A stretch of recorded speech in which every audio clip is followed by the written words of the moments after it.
67 mathematics term 1. Try these questions, page number 10. Write the numbers in the ascending order சொல்லி. So first sum பாருங்க. Ascending orderல எழுதணும்.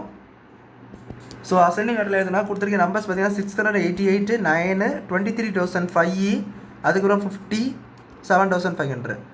இது 3 digit இருக்கு, 1 digit, 5 digit, 2 digit, 4 digit. So பாருங்க எல்லாம் ஒவ்வொரு டிஜிட்டாக ஊற்றுறாங்க. ஸோ ஃபஸ்ட்டு எது உள்ளே சின்னதாக இருக்கும், இந்த சின்ன டிஜிட் 1 டிஜிட்னா கம்மியாக இருக்கும். ஸோ 1 டிஜிட்டு, அதுக்கப்புறம் 2 டிஜிட் வர அந்த 50, அதுக்கப்புறம் பார்த்தீங்கன்னா 3 டிஜிட் வர 688, அதுக்கப்புறம் 7,500, லாஸ்ட்டில் பார்த்தீங்கன்னா 23,005. ஸோ இதுதான் இதோடைய அசெண்டிங் ஆர்டர்.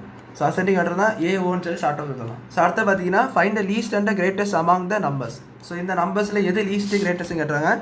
ஸோ இது first one solution. Second one பாருங்கள், லீஸ்ட் கிரேட்டஸ்ட் கண்டுபிடிக்கணும். ஸோ லீஸ்ட்னா சின்ன நம்பர்னு அர்த்தம், ஸ்மாலஸ்ட் நம்பர். உள்ளே சின்ன நம்பர் இது 478, 98, 6,348, 3E, 6,007, 50,935.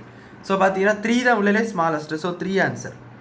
அண்ட் கிரேட்டஸ்ட் பார்த்தீங்கன்னா உள்ளே பெரிய நம்பர் ஆகும்.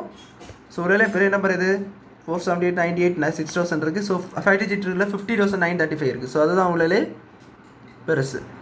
ஸோ இதுதான் உங்களுக்கு லீஸ்ட் கிரேட்டஸ்ட். ஸோ அவ்வளோதான் அந்த சம் புரிஞ்சுன்னு நினைக்கிறேன். தேங்க்யூ.